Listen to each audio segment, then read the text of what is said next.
Hello guys, welcome back to my channel কোরি all in one YouTube চ্যানেলে স্বাগত। তো আজ আমরা বকখালিতে যাচ্ছি। তো টোটোতে উঠে পড়লাম।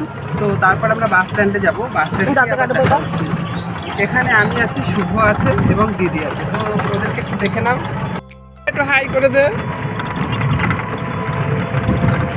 তো বাস স্ট্যান্ডকে আবার দেখা হচ্ছে। তো গাইস, আজ বাস স্ট্যান্ডে চলে এসেছি। তো বাস স্ট্যান্ডে এবার আমরা বাসে একটু জায়গা নিয়ে বসবো।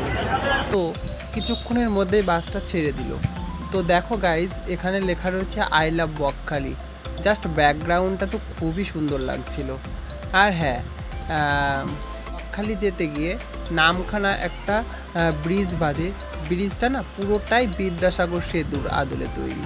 তো ব্রিজটা জাস্ট খুবই সুন্দর। আর নিচের দিক থেকে তাকালে যা সুন্দর লাগে না গাইস, কি বলবো।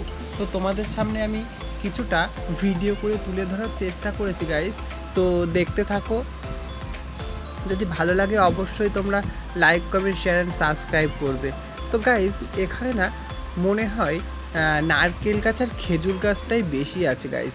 দেখো কতটা উঁচু এই ব্রিজটা গাইস। একটু স্লো মোশন করে দেখানোর চেষ্টা করছি তোমাদেরকে, একটু দেখো গাইস।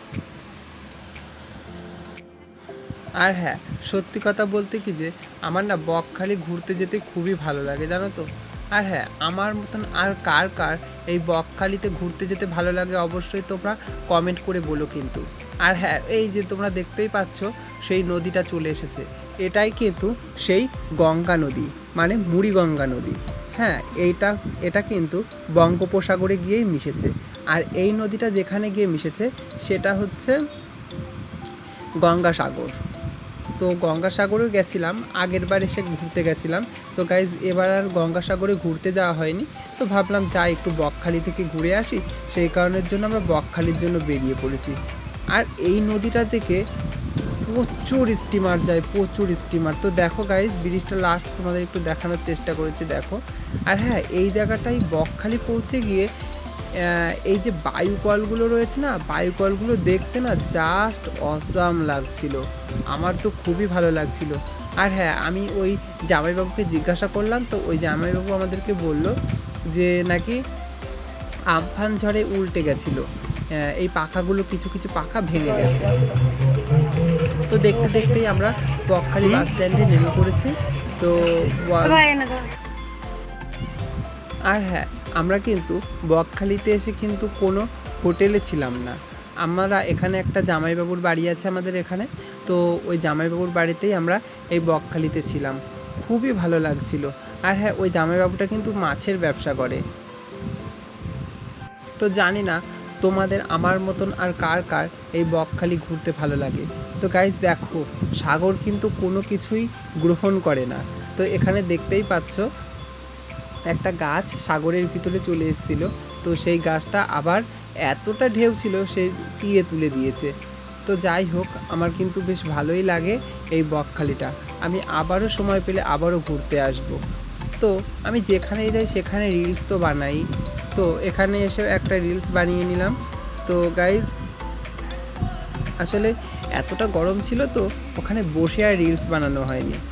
তো রিলস বানাতে বানাতে আবার বাড়ির দিকে ফিরে চলে গেলাম। তো গাইজ দেখো কতটা সুন্দর ব্রিজের ব্যাকগ্রাউন্ডটা আবারও একবার তোমাদের সামনে দেখানোর চেষ্টা করছি গাইজ। তো দেখতেই থাকো ব্রিজটা। আর হ্যাঁ গাইজ, এবার আগের বার তো তোমাদেরকে ভালো করে আমি দেখাতে পারিনি ব্রিজটা। এবার যাওয়ার সময় ব্রিজটা আমি তোমাদেরকে খুব ভালো করে দেখানোর চেষ্টা করব গাইজ। তো দেখবে নিচের ব্যাকগ্রাউন্ডটা জাস্ট অসাম। আর এখানে যে এত পরিমাণে ট্রলার আর এত পরিমাণে স্টিমার যাচ্ছে গাইজ, তোমরা ধারণাই করতে পারবে না। তো এখান থেকেই কিন্তু ডায়মন্ড হারবারে যাওয়া যায়। তো গাইজ, তোমরা দেখতেই পাচ্ছ, আর একবার তোমাদেরকে দেখানোর চেষ্টা করছি গাইজ, ভালো করে দেখো। আর হ্যাঁ গাইজ, আমি জামাইবাবুর কাছে শুনেছিলাম যে এখানে মৌসুনি ল্যান্ডটা কেমন। তা বলেছিল যে মৌসুনিটা ভালো, কিন্তু খুব যে ভালো তাও না। সেই কারণের জন্য মৌসুনিতে যাওয়া হয়নি। তো এখানেই গেছিলাম। তো ভালো লাগলে অবশ্যই লাইক, কমেন্ট, শেয়ার, সাবস্ক্রাইব করে দেবেন।